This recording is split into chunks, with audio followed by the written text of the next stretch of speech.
All right, we're off to the races. Thanks for joining. We're gonna give some people some time to hop on here. Today, I just thought I'd share with you some tips and tricks that I've learned along the way using ChatGPT, so you can get an understanding of what we're actually doing with ChatGPT and the various other apps that actually exist. Thank you for joining. Hello. Yep. Don't call me sir. I'm Dan the man. So I'm Dan Feliciano, OpEx90. We do online Lean Six Sigma training and certification. I wrote one of the better of the strategy bots that's on ChatGPT. You can find it on ChatGPT. It's absolutely fantastic. And I've been going through and doing these live streams about skills that are going to be needed in the future and how I think AI is such an important aspect of anything we do going forward. AI and automation, we know, is actually coming in and doing, a great job of taking on roles that are rules-based driven or decision-making roles or something that you can look up in the manual.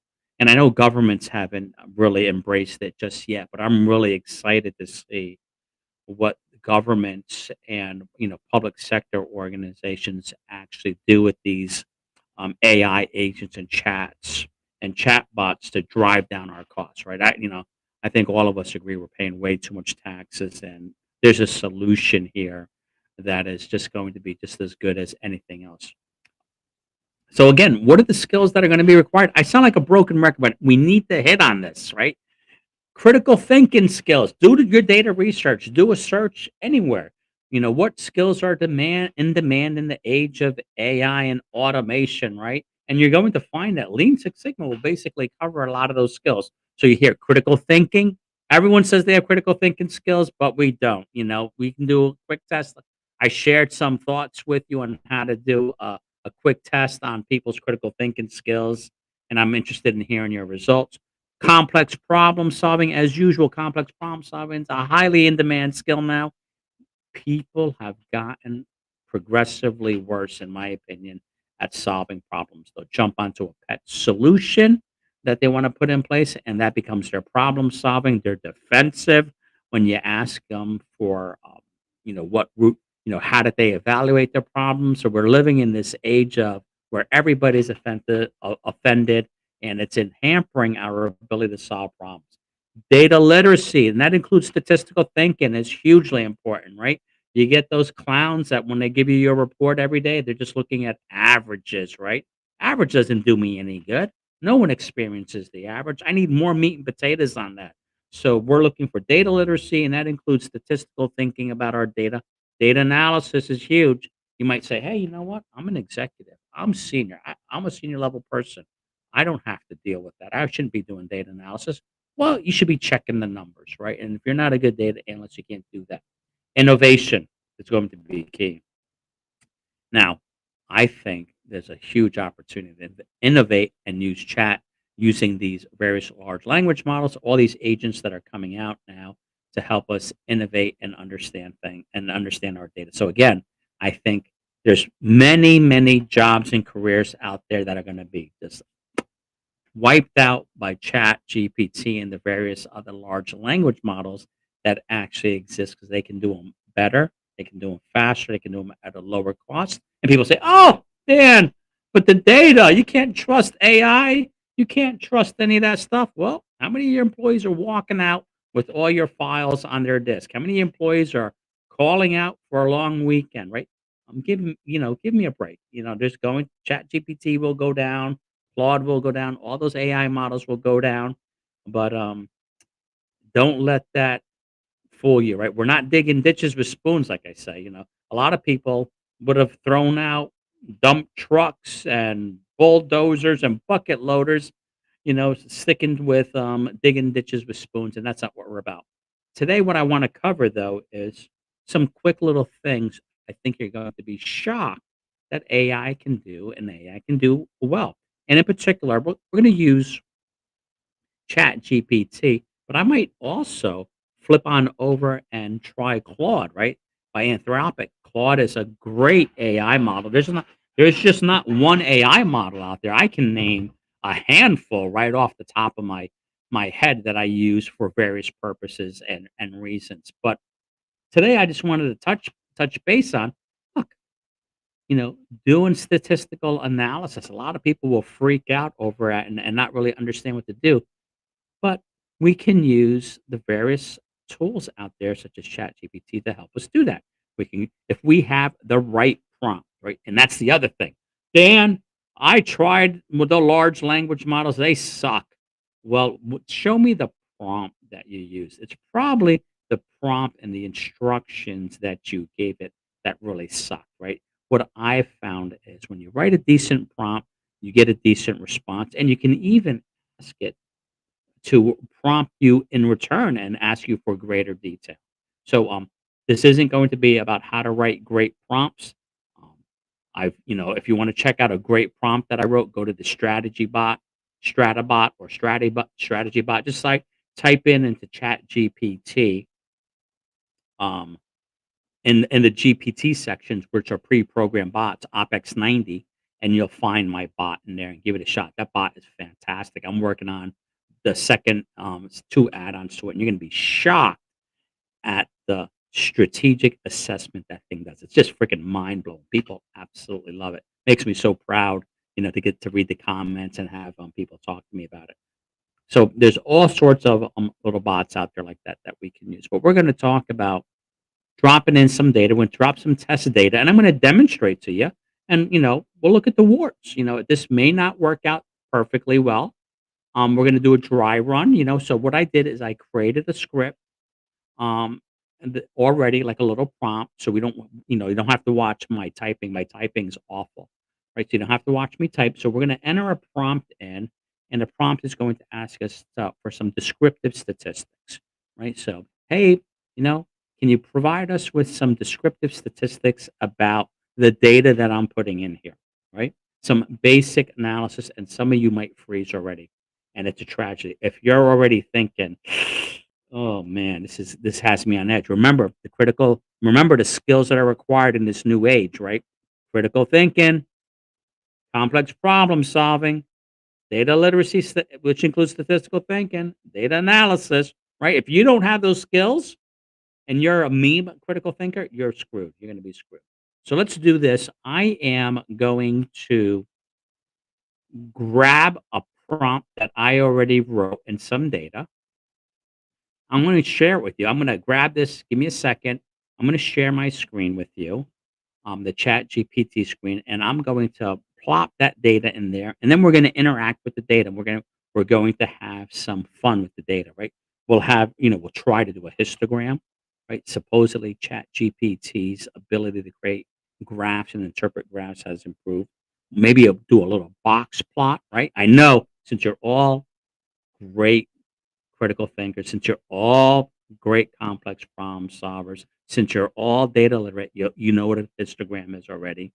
You know what a box plot is, right? You know what individual's moving range chart is. You know how to do a hypothesis test, right? Because you're all critical thinkers.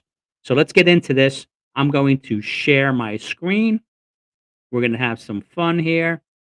Share my screen. We're going to open that up. We're going to open up the Chat GPT window. Bada bing. So here we go, folks. This is Chat GPT 4.0. If you don't have a subscription to this and you're not learning how to use this, what a disjustice you're doing to yourself. This is absolutely a needed skill today, as is writing, as is as in, using Excel or logging in and using a search engine. If you're already like, I'm not gonna invest in this, it's tragic. If you're not going to invest in yourself, why should someone invest in you? So here's what I'm gonna do. I'm gonna paste my chat bot. I already have my, prompt written, and you're gonna get to take a look at it. So here's what I entered in for my prompt. Down here, folks, you're looking at the wrong place. Look down here in this orange. Perform a descriptive statistical analysis of the data below. Fairly simple prompt. Include mean, median, mode, sum, standard deviation, and let's see if ChatGPT knows what that means, right? The standard deviation, variance range, interquartile range, median, 95% confidence interval of the mean, and test the data for test the data for a normal distribution. Now, to see if it's normally distributed. I'm going to copy and control C. I'm getting rid of create the histogram. Let's just see what it does now.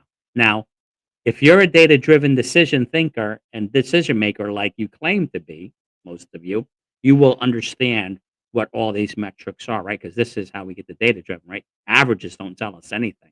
So I'm going to hit go, and let's see what happens. ChatGPT is thinking. I know it went down the other day. I survived the outage. I hope you did, but it's going to take some time to think. This is typically the prime time of ChatGPT and the users on it. So it's going to take a little longer than usual.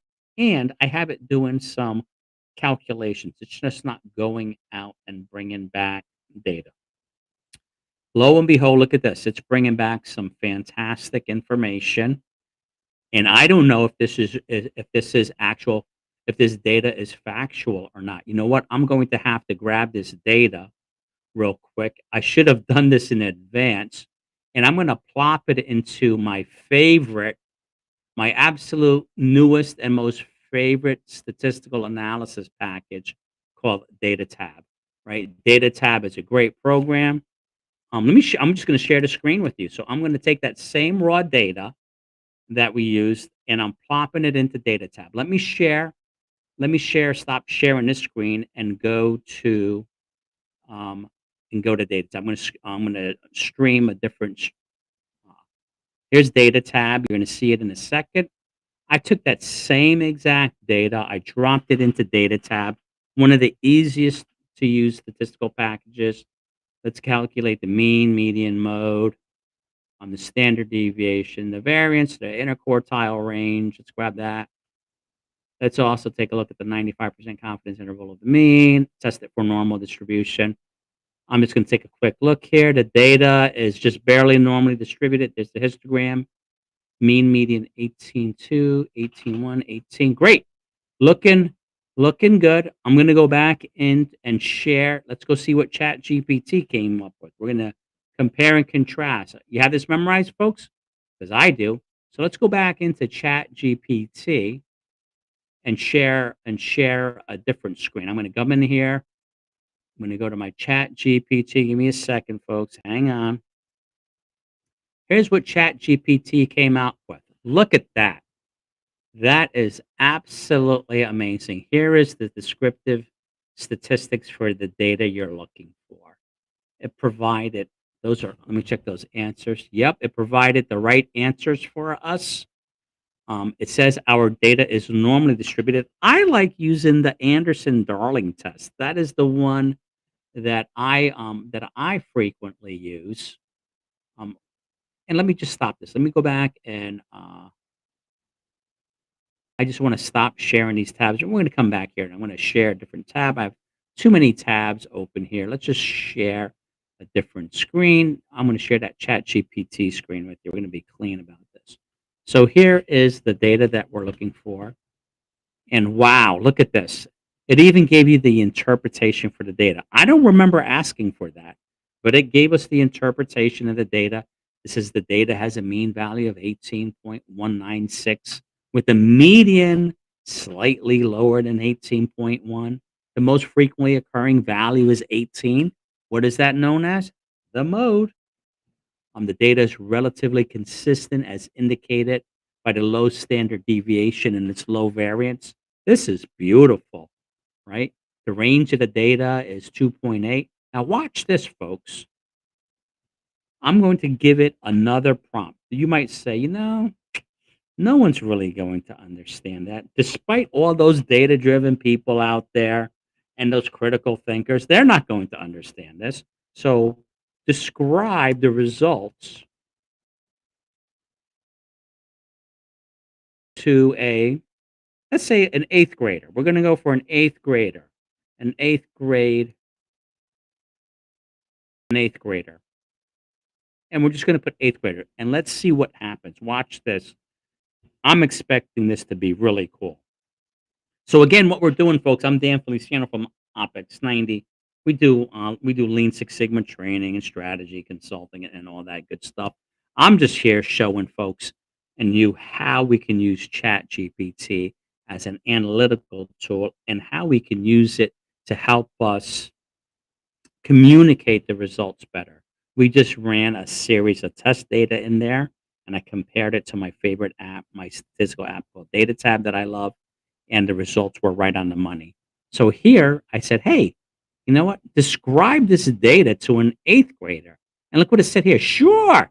Here's a simple way to understand the results. Average. If you add up all the numbers, divide it by the number of values you have, that is going to tell us the average. So again, for all those data-driven statistical thinkers that you're talking to, you can say, "Hey, by the way, look, I don't want to embarrass you, but here is what this actually means." Now, let's do something in addition to this, right? You know, when people report averages, I call that the fool's game, right? So let's understand a little bit more about the data. Let's see if it can create a histogram. Create a histogram, and we all know what a histogram is, right? Right? All our data-driven people, you know what a histogram is. Create a histogram from the data that's been provided, from the data that has been provided. Right? Let's see if it does it. So we're clicking OK. And again, we're demonstrating ChatGPT in particular, its ability to do some simple statistical analysis. Oh my God. Look at this. This is a fantastic histogram of our data. This tells us a lot. Look at this. We have this outlier over here, or maybe it isn't an outlier. What is going on here? And check this out. We can download the chart right there. We can expand that chart if we decided to do so. And let's see what the interpretation is. Here is a histogram of the provided data. The x-axis represents the values. The y-axis shows how often those values appear. The bars give you a visual idea of the distribution of your data. As you see, most of the values are clustered around the the value of 18, right? So that is a beautiful thing, right? I can take that and drop it into a presentation. Well, let's try something harder, right? For all our statistical thinkers out there and all our data driven people, I know as a data driven person, you want to see if this can create a box plot chart, right? Because we know that tells us even more information. So let's go back here. I'm a terrible typist. So watch what I'm gonna do. I'm just gonna copy this again here, right? Copy this, paste it down here. Boom. Create a box plot diagram, and let's just see if it understands what that is, right? Because you data-driven folks know what it is, right? Data box plot diagram from the data provided. Now, I haven't done this, so this can die on me. Oh no, there it is. Holy cow. And it even gives us a description of that box plot diagram of what it is, right? We have our interquartile range that's shown there, it's showing us the variation in our data. Look at this, it has our outlier. Again, we can download this chart. Now tell me this isn't cool, right? So again, we are demonstrating ChatGPT's ability to perform a statistical analysis for us. Now, I wrote down another thing here. Let's see if it can do something even more complicated, right? Let's see if it can create an individual's moving range chart for us. So I'm going to copy and paste that last command, create an individual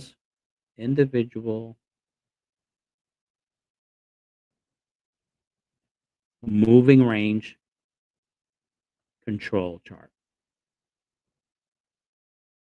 Let's see if it can actually do it. Now, the trick to this is it's going to have to calculate the mean. It's going to have to calculate an upper and lower spec limit, which is roughly plus or minus 3 standard deviations from the mean. and then it's going to have to plot the data. Let's see how well it actually does. Now, folks, you can't tell me right now that you're not surprised by at how accurate that this is and the kind of information it's providing to us. So here it's still thinking, I'm a chat GPT plus user, so I should, it should move quickly. But what we're going to do here is we're going to do, we'll leave this and then we're going to go into, oh, look at this. You got to be kidding me. Oh, come on. Oh, this is another reading from the book of Dan. I'm loving this, right? Here we go. It created this control chart for us.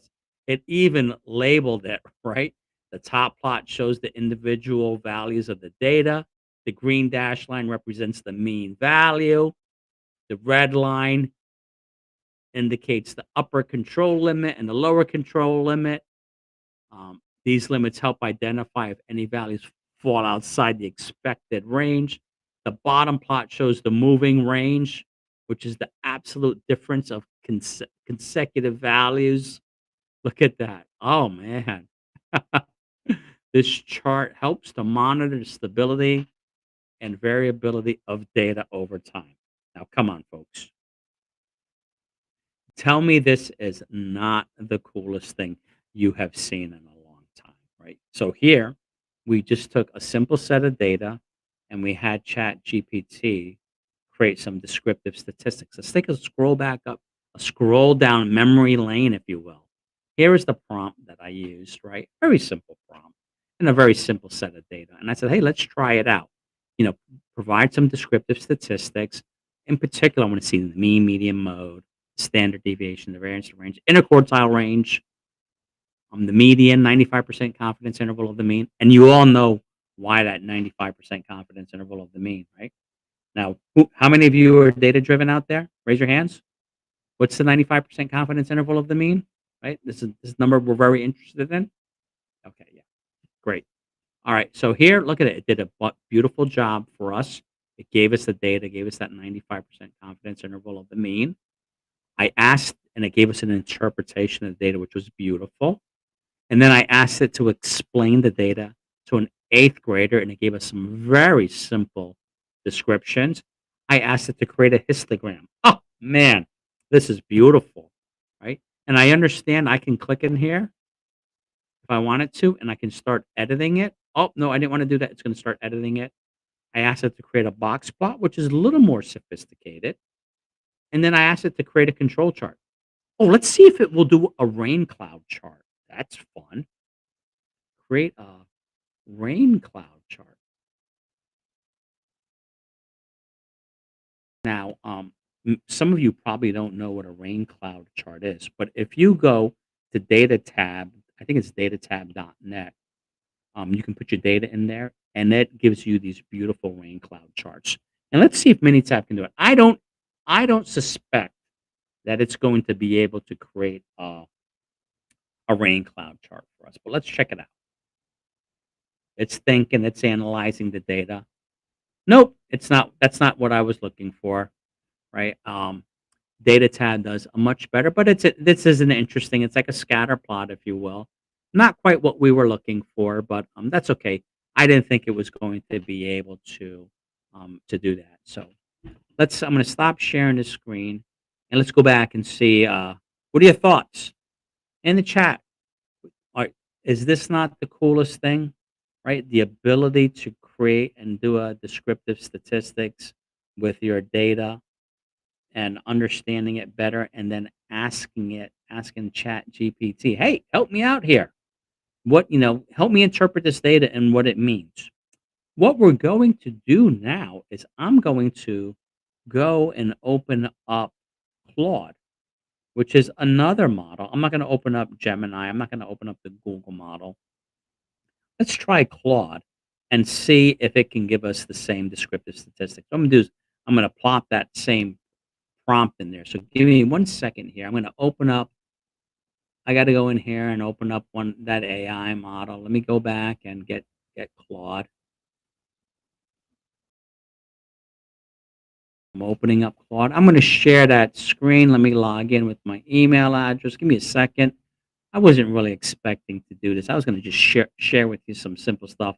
But man, you have to admit, this has been really, really cool. So let me go ahead and share that screen with you. I'm going to share Claude, Anthropic, Claude. I'm sharing that screen. Bam! This is Claude. Good afternoon, Dan.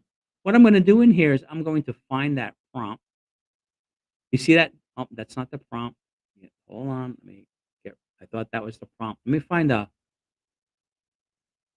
the prompt that I actually used to enter the data in here.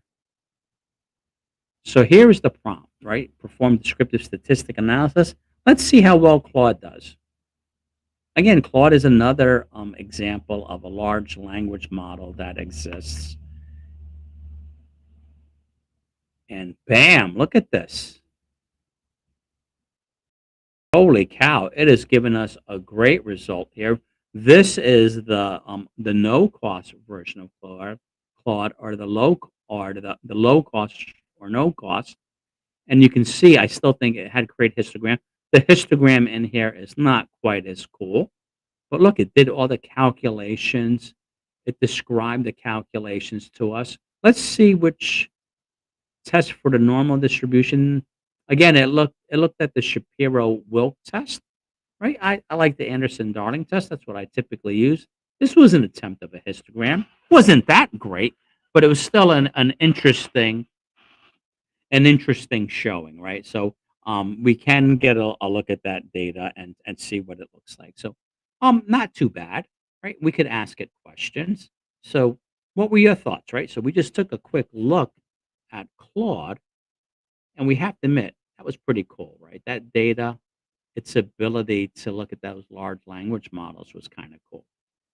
And guess what, right? So it looks as if my computer is actually freezing up on me. I should have stopped all these apps I had running in the background. There's another app out there that is super, super fast. It's called Grok. It's another large language model that we're going to use. Again, I'm Dan Feliciano from OpEx90. Do Lean Six Sigma training, strategic consulting, right? I have a fantastic strategy bot out there that if you're a consultant, you might be interested in using. And right now we're just experimenting with AI with the AI tools to see how well they can analyze and describe our data. As you know, I'm a huge fan of AI and automation, and I've been studying and keeping a close eye on it to see what kind of skills are going to be required in the future and which jobs are out of here, right? So, any type of job that is just rules based or like basic decision making, keeping track of things is gone, right? Project management, accounting, bookkeeping, legal, anything in government probably can go out the window, right? They're just answering questions for you and you're still liable for the results. So, what I'm going to do now is I'm going to open up Grok and we're going to see how well Grok does with the data that we're actually looking for. So, let me come in here.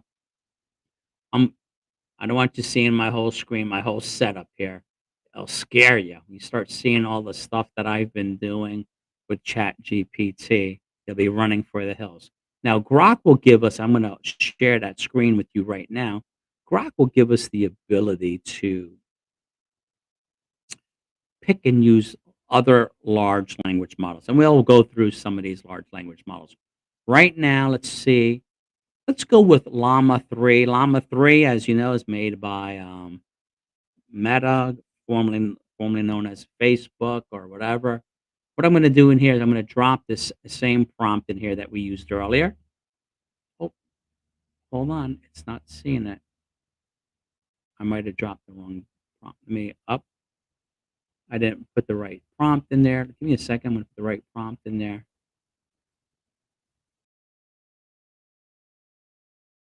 It's not taking that prompt, so it's having a hard time. Let me do this. Um, Let me do this. I'm going to grab the data from another place and just let's see how well we can do here. So I'm having a little problem. I never had this problem before. Copy paste. It looks like it's cutting off the the earlier version, the beginning. So guess what? We're not going to use prompt, right? So chat, if we weren't able to confidently, you know, download the data that we're actually looking for. For some reason, it's hiccuping out. It has a hiccup going on. I'm going to try just one more time. We're not quitters here. We're opening up Gronk. I'm going to select everything. Oh, let me do this. It's freezing up.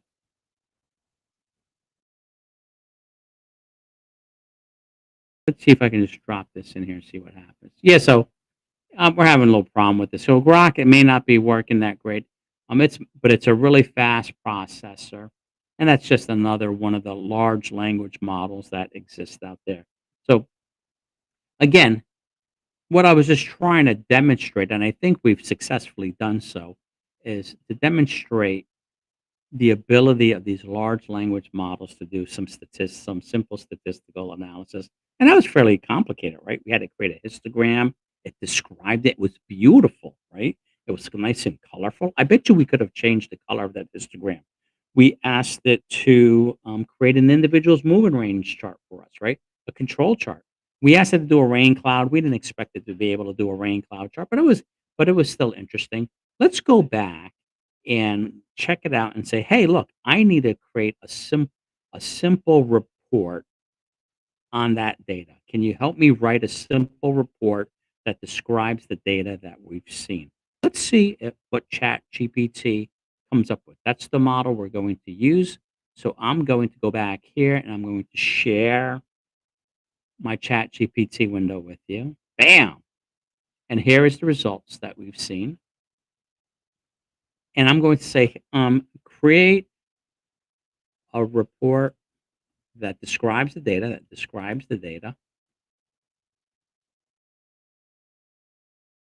for a meeting that I have for an upcoming meeting. What do you think it's going to do? And remember, now it's only as good as the instructions we give it, right? Most people put in crappy prompts, get crappy results, and then they complain, right? It's like buying crappy ingredients and expecting to have a gourmet meal, right? Use markdown language,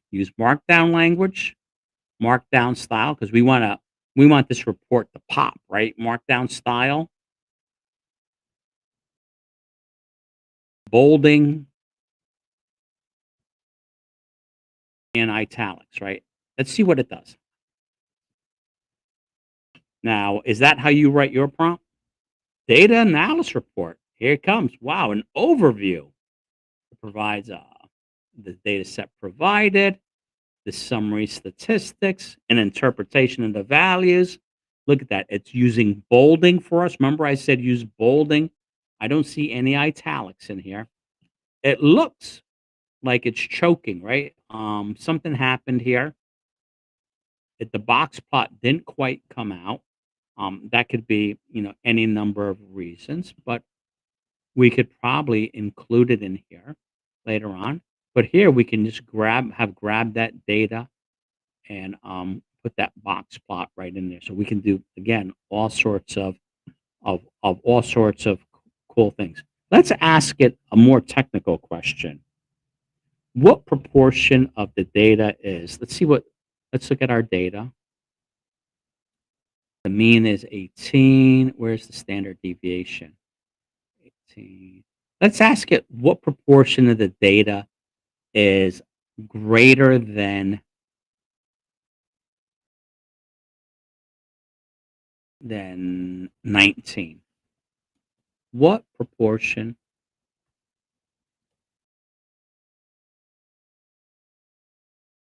All right, proportion of the data.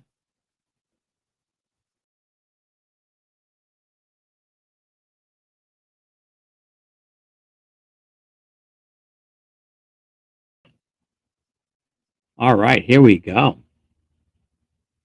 Now it's thinking, right? It has to do a little more statistical analysis, right? Right now, It's calculating the normal probability function and the density, right? All you data-driven guys out there, and folks, you know what that is. So here it says, the proportion of data that is greater than 19 is roughly 8%. So what it had to do is it had to create a normal probability plot from the mean and the standard deviation, and then I had to go out, calculate the z-score for 19, and then figure out what that portion was. So pretty cool. It did. It came back with a result that a pretty cool result. So again, here's what we were doing today. We were just trying to understand the computational power of the large language models. We did this both in Anthropic, which is Claude, the Claude model, and ChatGPT, and you can see the results are fairly impressive, right? So you can see why I'm so big on using ChatGPT. I even had it create a report, and I said, "Give me bolding, right? Create list," and it generated a beautiful report. And then we can have it describe the metrics. It described the metrics to an eighth grader so that anybody can read it, including your data-driven management team, right? So it's a pretty cool thing. So again, Dan Feliciano from OpEx90, right? Check me out on the web. Follow along. I'm going to be doing more of these sessions about how we can use AI for critical thinking, complex problem solving, data literacy, including statistical thinking, data analysis, innovation, and my favorite, strategic thinking. Look on ChatGPT if you're on there. If you need a strategy app to do a strategic assessment, check out my app. It does pretty good. Check me out on the web. I'm at OpEx90.com. That's OPX90.com. And hey, give me a call. Connect, join, link, follow. I'm on LinkedIn, right? I have 22,000 followers on LinkedIn. And that's where you might be able to find me, not just on Facebook, not just on Twitch or Trovu or Rumble. I'm all over, right? So just follow me and we'll keep you in mind and get the alerts for these next messages for my live streams that go live. So again, Dan Feliciano from OpEx90, critical thinking, complex problem solving, data literacy, data analysis, innovation, strategic thinking, the skills that are going to be required that you can learn right here, right? Learn it right here, right now, before you get leveraged out of your job by AI. We're going to start talking about chat bots too. I have some amazing chat bots that you can use to help you with your knowledge management and your analysis and knowledge bases. So that's it for now, folks. I just wanted to create a quick video. Follow along. Let me know what you think in the comments. Give me a buzz follow me on Twitter, LinkedIn, everywhere. I'm everywhere. Just keep an eye out.